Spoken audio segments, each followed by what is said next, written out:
Hello friends, ನಮಸ್ಕಾರ. ಕೀರ್ತಿ simple ಅಡುಗೆಗೆ ಸ್ವಾಗತ.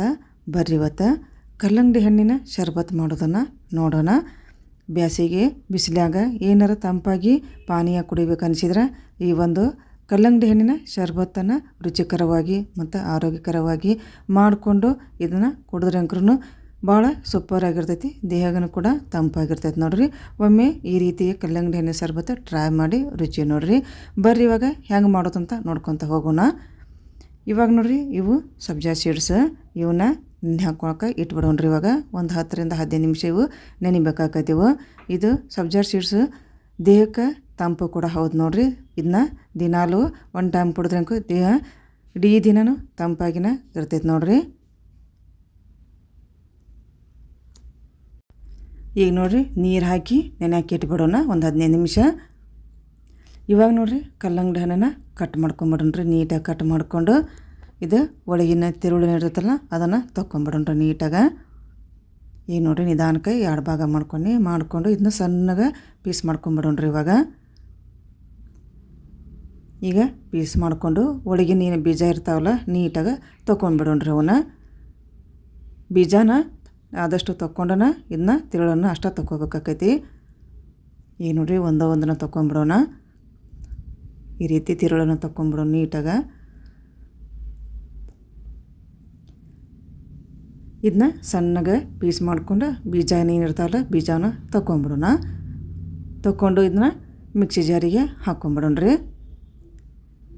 ಆದಷ್ಟು ಬೀಜನ ತೊಗೊಂಬಿಡ್ರಿ ನೋಡ್ಕೊತಾನ.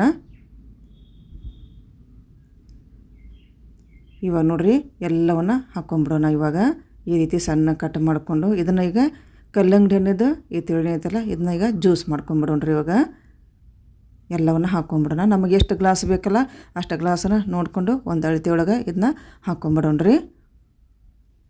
ಈಗ ಏನು ನೋಡ್ರಿ, ಬೀಜ ಏನರ ಇದ್ರೆ ಇನ್ನೊಂದು ಸಲ ನೋಡಿಕೊಂಡು ತಗೊಂಬಿಡೋಣ.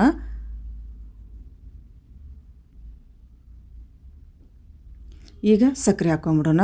ಸಕ್ಕರೆಯನ್ನು ನೋಡ್ಕೊಂಡು ಹಾಕ್ಕೋಬೇಕಾಕೈತಿ. ಒಮ್ಮೊಮ್ಮೆ ಸ್ವೀಟ್ ಕಡಿಮೆ ಇರ್ತೈತೆ ರೀ ಕಲ್ಲಂಗಡಿ ಹಣ್ಣು, ಒಮ್ಮೆ ಸ್ವೀಟ್ ಹೆಚ್ಚಿಗೆ ಇರ್ತೈತಲ್ಲ, ಹಿಂಗಾಗಿ ನೋಡ್ಕೊಂಡು ಹಾಕ್ಕೋಬೇಕಾಕೈತಿ. ಇವಾಗ ನೋಡ್ರಿ, ನಾ ಒಂದು 4 ಚಮಚ ಆಗೋಷ್ಟು ಸಕ್ಕರೆ ಹಾಕ್ಕೊಂಡು ನೋಡ್ರಿ ನಾ ಇಲ್ಲೇ. ಈಗ ನೀಟಾಗಿ ಇದನ್ನ ಜ್ಯೂಸ್ ಮಾಡ್ಕೊಂಬಿಡೋಣ್ರಿ.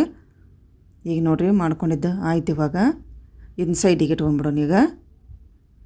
ಈಗ ಇದನ್ನ ಇನ್ನೊಂದು ಕಲ್ಲಂಗಡಿ ಹಣ್ಣನ್ನ ಈ ರೀತಿ ಹೋಳು ತೊಗೊಂಡು ಇದನ್ನ ಸಣ್ಣಗೆ ಪೀಸ್ ಮಾಡ್ಕೊಂಡ್ರಿ. ಈ ರೀತಿ ಸಣ್ಣ ಪೀಸ್ ಮಾಡಿಕೊಂಡು ಬೀಜ ಎಲ್ಲ ತೊಗೊಂಬಿಡೋಣ. ಸಣ್ಣ ಸಣ್ಣ ಹೋಳು ಮಾಡ್ಕೊಂಬಿಡೋಣ.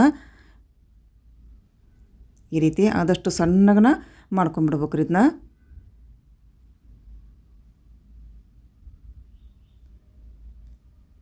ಈಗ ನೋಡ್ರಿ, ಬೀಜನ ಎಲ್ಲ ತೊಗೊಂಬಿಡೋಣ. ತೊಗೊಂಡು ಇದನ್ನ ಸಣ್ಣಗೆ ಹೋಳು ಮಾಡ್ಕೊಂಡು ಇಟ್ಕೊಂಬಿಡೋಣ್ರಿ ನಾವು. ಈಗ ನೋಡ್ರಿ, ನಾನು ಆದಷ್ಟು ಎಷ್ಟು ಸಾಧ್ಯ ಅಷ್ಟು ಸಣ್ಣಗನ ಪೀಸ್ ಮಾಡಿಕೊಂಡು ರೆಡಿ ಮಾಡ್ಕೊಂಡು ನೋಡ್ರಿ. ಇದನ್ನು ಕೂಡ ಸೈಡಿಗೆ ಇಟ್ಕೊಂಬಿಡೋಣ. ಈಗ ಒಂದು ಪಾತ್ರೆ ತೊಗೊಂಡು ನಾವೇನು ಜ್ಯೂಸ್ ಮಾಡ್ಕೊಂಡು ಇಟ್ಕೊಂಡಿದ್ವಲ್ಲ ರೀ ಕಲ್ಲಂಗಡಿ ಜ್ಯೂಸ್, ಅದನ್ನು ಹಾಕೋಣ. ಇವಾಗ ನೋಡಿ, ಸಬ್ಜಾ ಸೀಡ್ಸು ನೀಟಾಗನ ನೆಂದಾವ ನೀರೊಳಗೆ, ಅದನ್ನು ಕೂಡ ಎಲ್ಲವನ್ನು ಹಾಕ್ಕೊಂಬಿಡೋಣ್ರಿ ಇದಕ್ಕೆ. ಈಗ ಪಾತ್ರೆಗೆ ಇವಾಗ ಹಾಲು ಹಾಕೋಣ್ರಿ. ಈಗ ಒಂದು ಬಟ್ಲಾಗೋಷ್ಟು ನಾ ಹಾಲು ಹಾಕ್ಕೊತೇನೆ ನೋಡ್ರಿ. ನೀವು ಎಷ್ಟು ಬೇಕಲ್ಲ ಗ್ಲಾಸ್ ನೋಡಿಕೊಂಡು ಆ ರೀತಿಯ ನೀವು ಪ್ರಮಾಣದ ನೋಡಿಕೊಂಡು ಹಾಕ್ಕೋಬೇಕಾಕೈತಿ.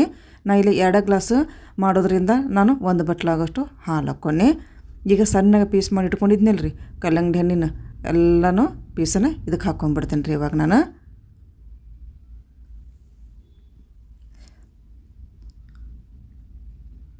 ಈಗ ನೋಡ್ರಿ, ಕಲರ್ಫುಲ್ ಆದಂಥ ಕಲ್ಲಂಗಡಿ ಹಣ್ಣಿನ ಶರ್ಬತ್ತು ರೆಡಿ ಆಯ್ತು ನೋಡ್ರಿ. ಬ್ಯಾಸಿಗೆ ಅಂಕರು ಹೇಳಿ ಮಾಡಿಸಿದಂಥ ಪಾನೀಯ ನೋಡ್ರಿ ಇದು.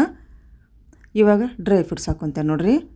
ಬಾದಾಮಿನ ಸಣ್ಣಗೆ ಈ ರೀತಿ ಕಟ್ ಮಾಡ್ಕೊಂಡಿದ್ನಿ, ಅದನ್ನು ಹಾಕ್ಕೊಂಡು ನೋಡ್ರಿ ನಾನು ಇಲ್ಲಿಗೆ. ಈಗ ಎಲ್ಲ ಹಾಕಿದ ಮ್ಯಾಗೆ ನೀಟಾಗಿ ಒಂದು ಸಲ ಮಿಕ್ಸ್ ಮಾಡ್ಕೊಂಬಿಡೋಣ. ಈಗ ನೋಡ್ರಿ, ಈಗ ಕಲರ್ಫುಲ್ ಆದಂತಹ ಕಲ್ಲಂಗಡಿ ಹಣ್ಣಿನ ಶರ್ಬತ್ತು ರೆಡಿ ಆಯ್ತು. ಸೂಪರಾಗಿ ಬಂದೈತಿ. ಆರೋಗ್ಯಕರನೂ ಹೌದು, ದೇಹಕ್ಕೆ ತಂಪು ಕೂಡ ಹೌದು ನೋಡ್ರಿ. ಈಗ ಒಂದು ಸಲ ನೀಟಾಗನ ಮಿಕ್ಸ್ ಮಾಡ್ಕೊಂಬಿಡೋಣ. ಈಗ ರೆಡಿ ಆಯ್ತು ನೋಡ್ರಿ, ಕಲ್ಲಂಗಡಿ ಹಣ್ಣಿನ ಸೂಪರಾದಂಥ ರುಚಿಕರವಾದಂಥ ಜ್ಯೂಸು ರೆಡಿ ಆಯ್ತು.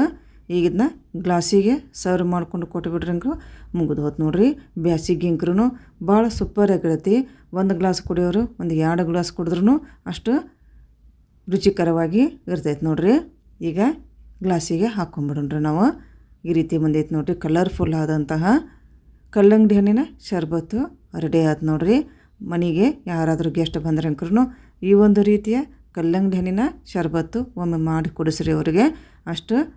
ಅವರು ಕೂಡ ಅಷ್ಟು ಖುಷಿಪಟ್ಟು ಕುಡಿತಾರೆ ನೋಡಿರಿ. ಅಷ್ಟು ಸೂಪರಾಗಿ ಬಂದೈತಿ.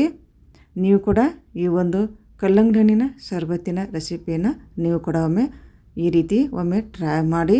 ಬೇಸಿಗೆಗಳಿಗೆ ಒಮ್ಮೆ ಆದ್ರೂ ಈ ಒಂದು ಜ್ಯೂಸನ್ನು ಕುಡಿದು ನೀವು ಕೂಡ ಒಮ್ಮೆ ರುಚಿ ನೋಡಿರಿ ಹೆಂಗೆ ಬಂದೈತೆ ಅಂತಂದು ನಿಮ್ಗೆ ಗೊತ್ತಾಕೈತಿ. ಅಷ್ಟು ಸೂಪರಾಗಿ ಬಂದೈತಿ. ಈ ಒಂದು ಕಲ್ಲಂಗಡಿ ಹಣ್ಣಿನ ಶರ್ಬತ್ತಿನ ರೆಸಿಪಿ ನಿಮಗೆ ಲೈಕ್ ಆಗಿದ್ರೆ ಒಂದು ಲೈಕ್ ಮಾಡಿಬಿಡ್ರಿ, ಆದಷ್ಟು ಶೇರ್ ಮಾಡಿರಿ. ಹಾಗೆಯೇ ನನ್ನದೊಂದು ಚಾನೆಲ್ ನೀವು ಸಬ್ಸ್ಕ್ರೈಬ್ ಕೂಡ ಮಾಡ್ಕೊಂಬಿಡ್ರಿ. ಇನ್ನೊಂದು ಹೊಸ ರೆಸಿಪಿಯೊಂದಿಗೆ ಬರುತ್ತೇನೆ. ಅಲ್ಲಿ ತನಕ ನಮಸ್ಕಾರ, ಧನ್ಯವಾದ.